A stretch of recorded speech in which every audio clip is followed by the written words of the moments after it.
Amahoro amahoro bwoko bw'Imana ndabasuhuje abaherereye hirya no hino, abari muri Afurika, abari muri Amerika, Aziya, Europe, ubwoko bw'Imana muri Australia, impande n'impande aho muherereye ndabasuhuje. Ni mugenzi wanyu Sibomana Anastase, ubwoko bw'Imana, mu kiganiro tumenye amateka mu iyobokamana, ikiganiro kinyura kuri Irera TV1 buri munsi. Rero mwibwe mwikaze muri kino kiganiro nk'uko bisanzwe n'ubundi. Yego, ubwoko bw'Imana duterwa ishyaka no kwiga ijambo ry'Imana ndetse no gusobanukirwa iby'Imana Data twese ishaka, kugira ngo dukore igikwiriye nk'abana b'Imana bazagororerwa ingororano mu bwami bw'Imana. Ubwoko bw'Imana, yego, intego yacu n'ubundi ni ukumenyekanisha ukuri kw'ijambo ry'Imana, by'umwihariko tumenyekanisha inzira y'ukuri ijya mu bwami bw'Imana. Ubwoko bw'Imana tuboneka impande n'impande ku isi yose kubw'ubuntu bw'Imana muri Kristo Yesu, kuko mbere abacu ubwoko bw'Imana babonekaga mu gihugu cya Isiraheli gusa. Ubwoko bw'Imana buri gihe, buri hantu, kuri buri gikorwa duhoza umutima ku by'iwacu mu ijuru. Ndabashimiye cyane. Rero hari ijambo ry'Imana n'ubundi rigenda ribigaragaza yuko ubwoko bw'Imana duhora dutekereza kandi tunareba ku by'ubwami bw'iwacu mu ijuru. Pawulo yabivuzeho arimo kwandikira Abakolosayi ibice 3, umurongo wa mbere kugera ku murongo wa 2, aravuga ati: nuko rero nimba mwarazuranywe na Kristo, mujye mushaka ibiri hejuru, aho Kristo ari yicaye iburyo bw'Imana. Mujye muhoza umutima ku biri hejuru, atari ku biri mu isi. Ubutumwa bwiza kandi uko bwanditswe na Matayo ibice 6 ku murongo wa 19 kugera ku 21, haravuga hati: nimukibikire ubutunzi mu isi, aho inyenzi n'ingese ziburya kandi abajura bacukura bakabwiba, ahubwo mwibikire ubutunzi mu ijuru, aho inyenzi n'ingese zitaburya n'abajura ntibacukure ngo babwibe.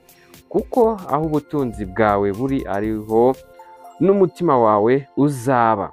Ariko uraza gusanga n'ubundi hari abatubeshya ko ari ubwoko bw'Imana, kandi nabo basanzwe bibeshya ko ari ubwoko bw'Imana, ariko aho bahoza imitima yabo n'ubundi hari abatamaza. Bibiliya nabo igenda hari icyo ibavugaho kandi igenda iberekana, nk'uko Pawulo yandikiye urwandiko Tito igice cya mbere umurongo wa 16, amubwira ati: bavuga yuko bazi Imana, ariko bayihakanisha ibyo bakora. Bene abo nabo kwanga urunuka, ni abatumvira Imana, no ku mirimo myiza yose ntacyo bamaze. Ubutumwa bwiza uko bwanditswe na Matayo ibice 7 umurongo wa 16 kugera ku wa 17, naho haravuga hati: muzabamenyera ku mbuto zabo. Mbese hari abasoroma imizabibu ku mpungenge, cyangwa imbuto z'umutini ku gitovu? Nuko igiti cyiza cyose cyera imbuto nziza, ariko igiti kibi cyera imbuto mbi. Pawulo kandi yandikira Timoteyo urwandiko rwa 2 ibice 3 umurongo wa 5, aramubwira ati: bafite ishusho yo kwera, ariko bahakana imbaraga zako. Abameze batyo ujye ubatera umugongo. Urwandiko Pawulo yandikiye Abafilipi ibice 3 umurongo wa 19, naho arabivuga kugera ku murongo Abafilipi ibice 3 umurongo wa 18 kugera ku wa 19, havuga hati: hariho benshi bagenda ukundi, abo nababwiye kenshi, nanone ndababwira ndira yuko ari abanzi b'umusaraba wa Kristo. Amaherezo yabo ni ukurimbuka, Imana yabo ninda, biratana ibiteye isoni byabo, bahoza umutima ku by'isi. Rero n'ubundi usanga ikintu umuntu aharira igihe kirekire mu buzima bwe, ndetse agatanga imbaraga n'ubutunzi ku bw'intego y'icyo kintu, icyo kintu aba ariyo mana ye. N'ubundi turi mu kiganiro tumenye amateka mu iyobokamana, ikiganiro kinyura kuri Irera TV1 buri munsi. Yego, rero tugikurikiye tugiye kureba ese abantu babayeho mu gihe cy'aya mateka bakoraga iby'Imana ishaka. Tugiye kureba aya mateka kugira ngo tuze kubigiraho, cyangwa tuve mu kinyoma cyabo kugira ngo dukore iby'Imana ishaka. Tugiye kurebera hamwe amateka yaranze iyi tariki ya 20 z'ukwezi kwa 11. Tugiye kureba amateka yaranze iyi tariki. Yego, umuvugabutumwa w'Ababatisita Isaac Bakers kuri iyi tariki yo ku ya 20 z'ukwa 11 mu mwaka w'igihumbi kimwe magana inani na gatandatu nibwo yapfuye. Uyu Isaac yavuze n'ijwi rikomeye mu guharanira ubwisanzure bw'amadini no muri Massachusetts nyuma ya leta zunze ubumwe za Amerika. Yego, aya mateka n'ubundi y'uyu mubatista Isaac Bakers twayagejejweho n'urubuga rwitwa liquid.com. Yego, murakoze cyane kwa aya mateka n'ubundi kuba mukomeje kujya mubana natwe. Tugiye kurebera hamwe icyo Bibiliya ivuga kuri aya mateka, icyo irimo kubivugaho. Ariko turasanga uyu Isaac n'ubundi wapfuye kuri iyi tariki ya 20 z'ukwezi kwa 11 muri uriya mwaka w'igihumbi kimwe magana inani na gatandatu, yagize kuvuga, yavuze n'ijwi rirenga cyangwa rikomeye cyane mu guharanira ubwisanzure bw'amadini muri Massachusetts nyuma ya leta zunze ubumwe za Amerika. Ni ukuvuga ngo uyu Isaac icyo yakoze, yagize kubivugana ishyaka, abikorana n'imbaraga nyinshi cyane kugira ngo ashake ubwisanzure bw'amadini. Bishatse kuvuga iki? Aha hantu ni iki dukwiye kumwigiraho, ni iki twagombye kureka? Ariko turaza gusanga hari icyo dukwiye kumwigiraho, kuko bigaragara uyu Isaac yaragize ishyaka ryinshi cyane kandi rifite umumaro cyangwa rikenewe mu mibereho y'abantu babanye uko biri kose muri sosiyete runaka, mu itsinda, mu kuba ahantu hamwe. Bakenera ubuvugizi, uburengezi mbese. Ariko aragira ati, ndashaka ubwisanzure ku madini. Yego, rero ahangaha turaza gusanga tugomba gukora ikintu cyiza mu buryo bwuzuye. Bishatse kuvuga iki? Tuze gukora ikintu cyiza mu buryo bwuzuye, cyangwa kujya mu gikorwa runaka wowe wese utisigaje cyangwa utizigamye, cyangwa uvuge ngo ndaza kugikora kangahe ku ijana nsigaze kangahe ku ijana. Oya, kora ikintu cyiza mu buryo bwuzuye 100% mu mbaraga zawe ufite zose, mu bushobozi bwose ubashe kuba wabikora. Yego, kuko uraza gusanga ahangaha nimba urimo gusabwa gukora ikintu cyiza mu buryo bwuzuye, ni uko uraza kugikora mu buryo bunoze. Yego, tugiye nko mu by'ivugabutumwa ku ruhande rw'ubwoko bw'Imana, nkatwe ubwoko bw'Imana, turaza gusanga nimba turi mu ivugabutumwa, nimba turimo kumenyekanisha amakuru y'iwacu mu gihugu cyo mu ijuru, ntabwo tuza kwisigariza bimwe kugira ngo tuze kuba twagira izindi ndonke runaka twahabwa cyangwa twabona ku bigendanye no kubusanya n'iby'ijuru. Nshatse kuvuga iki? Nimba turi ubwoko bw'Imana, turabo kumenyekanisha by'ukuri byuzuye by'ubwami bw'Imana. Ahangaha uraza gusanga n'ubundi ugomba kugira ishyaka ryiza ku giti cyawe, wabona ndetse n'abagenzi bawe nabo bafite ishyaka ryiza, mugafatanya. Yego, nimba wenda tuvuge urugero, wenda nk'iyi channel ya Irera TV1, tugamije turimo kureba ku bigendanye n'iby'ubwami bw'Imana, cyangwa turimo gusakaza impande n'impande ubutumwa bwiza, wakumva nawe uri ubwoko bw'Imana cyangwa nawe uri ubwoko bw'Imana, washyigikira iryo vugabutumwa, cyangwa mbese habaho gufatanya kubwo kugira ngo ivugabutumwa rigumye ryaguka mu buryo bwagutse cyane. Niho usanga hari uri bujye muri komenti agatanga komenti ariko byakagenze gutya na gutya, cyangwa hakagombye kuyongeraho ibi n'ibi, cyangwa mukomerezaho, cyangwa hakwiyongeraho ibi n'ibi nabyo. Ugasanga hariho kugenda hariho gufashanya. Kubera iki? Kwa wa muntu ufite intego runaka kandi akabona bagenzi be nabo bari muri ya ntego, ariryo rya shyaka ryiza twavugaga. Kandi ishyaka ryiza turaza kurisanga rihuza n'ubundi n'icyo Imana ishaka. Icyo ngicyo Imana ishaka tukaza kugisanga mu byanditswe muri bimwe biri muri Bibiliya cyangwa mu biri muri Bibiliya. Yego, turasanga mu byo Bibiliya ivuga. Rero uraza gusanga nimba ufite ishyaka ryo gutangaza ubutumwa bwiza cyangwa kumenyekanisha icyo Imana yavuze, ukabona n'undi mugenzi wawe urimo kumenyekanisha icyo Imana yavuze, ntabwo urajya guhangana nawe cyangwa ngo ujye kumurwanya, ahubwo uramushyigikira muri icyo gikorwa arimo. Bishatse kuvuga iki? Nimba ubwoko bw'Imana muteranye cyangwa duteranye turi mu iteraniro, haba hariho kungurana icyo umuntu afite, impano umwe afite akayifashisha abandi, igafasha abandi, undi nawe impano afite igafasha abandi. Kuko urasanga njye nimba ndimo kuvuga ubutumwa bwiza, nsobanura ibyanditswe muri Bibiliya, undi nawe akaba afite kunyuza mu ndirimbo, undi akaba afite kunyuza mu gukina amakinamico atangaza ubutumwa bwiza, cyangwa undi ugasanga nawe arimo gutambutsa, afite ubushobozi bwo gutambutsa ubutumwa bwiza akoresha ubugeni.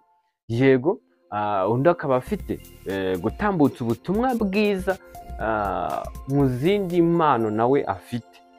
Icyo ngicyo ni uburyo bwo gufashanya, ni uburyo bwo gufashanya. Niho hahandi wumva ubutumwa bwiza cyangwa ukabona icyigisho ukavuga ati se ntihakagombye kugenda gutya, cyangwa impinduka ntihakagombye kuba iyi ngiyi kugira ngo bibe byiza kurushaho.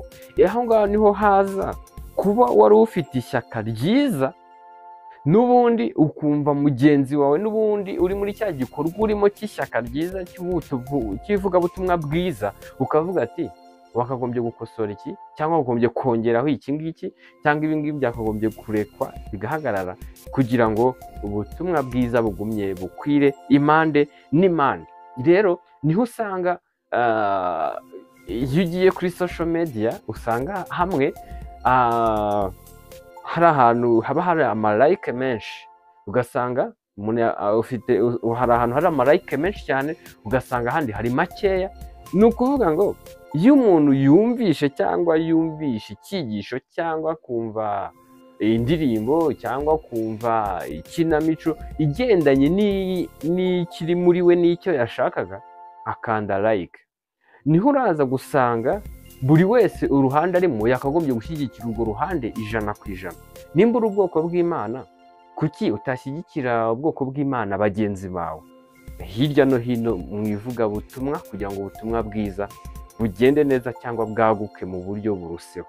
Cyangwa nawe ubutumwa bwiza watangaje, yego, cyangwa ubutumwa bwiza buri muri wowe ufite icyo ubona wamenyesha bagenzi bawe, kibamenyeshe kugira ngo nabo aho bagera babashe gutambutsa icyo ngicyo wabamenyesheje.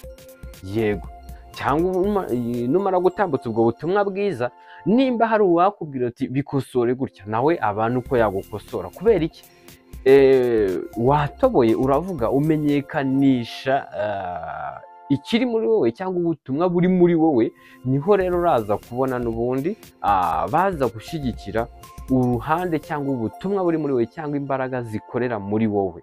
Yego, aho ngaha uraza gusanga abana b'Imana bayoborwa n'umwuka w'Imana.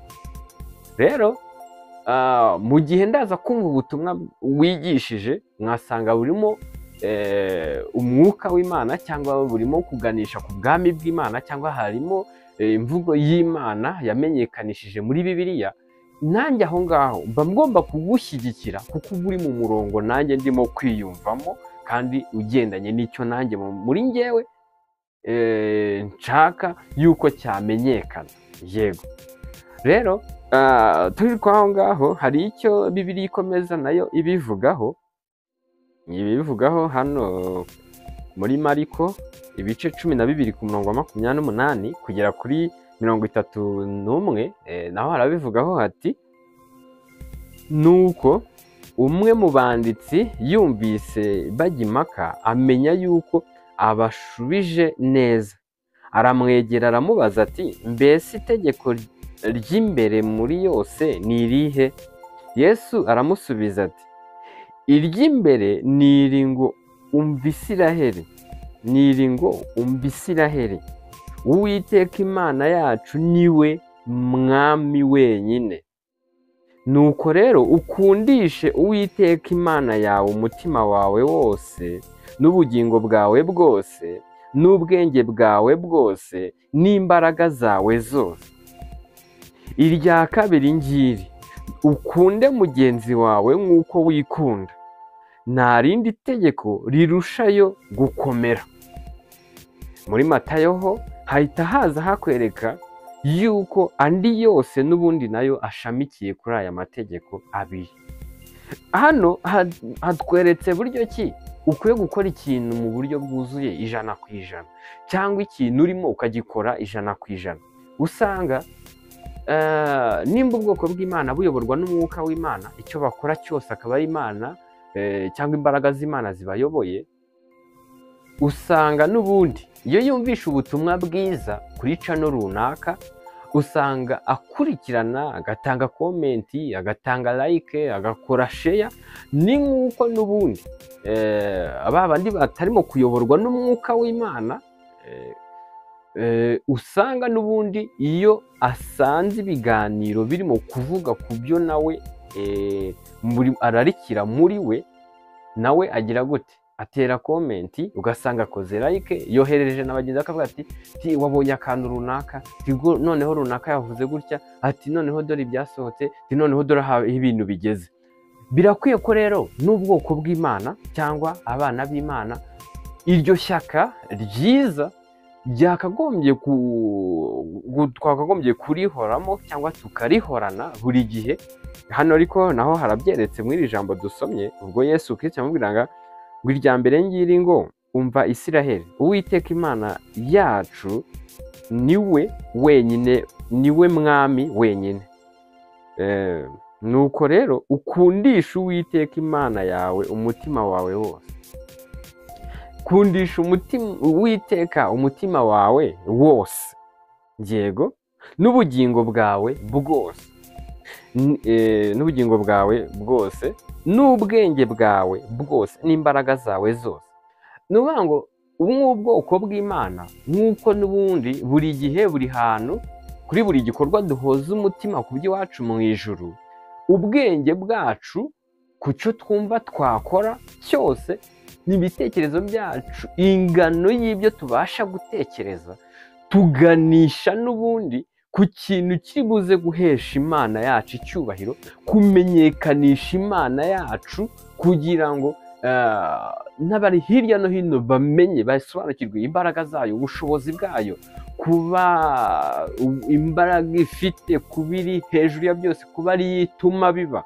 Mbese iryo shyaka rihora mu bwoko bw'Imana, mu bana b'Imana. Niho n'ubundi usanga wenda tuvuge nka gutya ku macano, cyangwa urimo kuganira n'undi, ukumva n'abandi barimo kuganira, ugasanga arimo kuvuga ku by'ubwami bw'Imana. Icyo gihe siga ugize ikintu ukoze, basi no muri komenti igira icyo niyo wabasuhuza, cyangwa no naherekana ha like, cyangwa kuvuga ngo ni byiza, tikomerezaho kuri ziriya like zirimo kuvuga ati komerezaho, turagushyigikiye. Yego, biriya nabyo nibiba biri mu ishyaka. Tuvuge hano Yesu aravuze ngo ukundishe Uwiteka Imana yawe ndetse n'ubwenge bwawe bwose. Nuvuga ngo ubushobozi ufite bw'ibyo ubasha gukora. Handi bavuga bati runaka ni umunyabwenge, ese harimo kugaragamo no kubahisha Imana mu mbaraga zawe? Noneho uraza uvuga uti se mu bushobozi ufite, mu mbaraga ufite, urimo kugaragarizamo Imana n'icyubahiro cy'Imana ku bw'izo mbaraga ufite? Imbaraga turazisanga mu bifatika, imbaraga z'umubiri, kuba umuntu abasha guterura ibiro byinshi, iki. Ese runaka nimba afite ikintu atarabashije, kufite imbaraga, werekanye icyo gikorwa cy'urukundo kwenda ubashije kuba bakimufashamo, ku mbaraga urazuze, urebe no ku mafaranga, ku bushobozi bw'icyo ubasha gukora, imbaraga kurutana ku bushobozi bwo gutekereza byihuse. Yego, mbese ku bushobozi, ku mbaraga, ku mafaranga ufite, urimo kuyakoresha iki mu buryo bwo kwerekana yuko urimo kubaha Imana, urimo gukunda Imana yawe. Yego, ese aho hantu hose dukwiye kuharebaho nk'uko ijambo ririmo bigaragaza ngo ukundishe Uwiteka Imana yawe umutima wawe wose. Ukundishe Uwiteka Imana yawe umutima wawe wose, yego, n'ubugingo bwawe bwose, n'ubwenge bwawe bwose, n'imbaraga zawe zose, buri kimwe cyose cyawe, buri kimwe cyose ufite cyangwa uko uri kose, bigaragare yuko wimariyemo kubahisha Imana, wimariyemo gukunda Imana, utari butinyishe umubiri, utari butinyishe amafaranga yawe, utari butinyishe imitungo, utari butinyishe ubwenge bwawe bwose buze gutekereza ku kintu ubasha kuba wakora wubahisha Imana. Yego, buri kimwe cyose bize kugaragara yuko urimo kubahisha Imana. Yego, birakwiye ko mu gihe nk'iki ngiki, runo rugero turimo gufatira kuri uyu Isaac, yuko tugomba gukora ikintu tudushyizemo umutima wacu wose, imbaraga zacu, umubiri wacu, mbese ubwenge bwacu, mbese nk'ubwoko bw'Imana. Buri gihe, buri hantu, kuri buri gikorwa duhoza umutima ku by'iwacu mu gihugu cyo mu ijuru. Rero ndabashimiye cyane yuko mwabanye nanjye muri uyu mwanya w'ikiganiro tumenye amateka mu iyobokamana. Twigiramo byinshi, nashidikanya kuba nabihamya, twigiramo byinshi cyane ku byo twareka bitewe n'ibinyoma baba barabayeho mu bayibayeho muri aya mateka, ndetse tunabigiraho ku babitambutsemo neza, kandi tukareba n'icyo Bibiliya ibivugaho. Ndabashimiye cyane, n'ubundi mwari kumwe na mugenzi wanyu Sibomana Anastase, ubwoko bw'Imana. Yego, mu kiganiro kinyura kuri Irera TV1 buri munsi cya tumenye amateka mu iyobokamana. Ndabashimiye cyane rero, n'ubundi ubwoko bw'Imana duhoza umutima ku by'iwacu mu gihugu cyo mu ijuru, kuri buri gihe, kuri buri gikorwa, kuri buri hantu hose. Yego, n'ubundi ubuntu bw'Imana bugumye bubane namwe, n'amahoro y'Imana agumye abane namwe, mubiheshejwe no kumenya Imana na Yesu umucunguzi wacu. Murakoze cyane.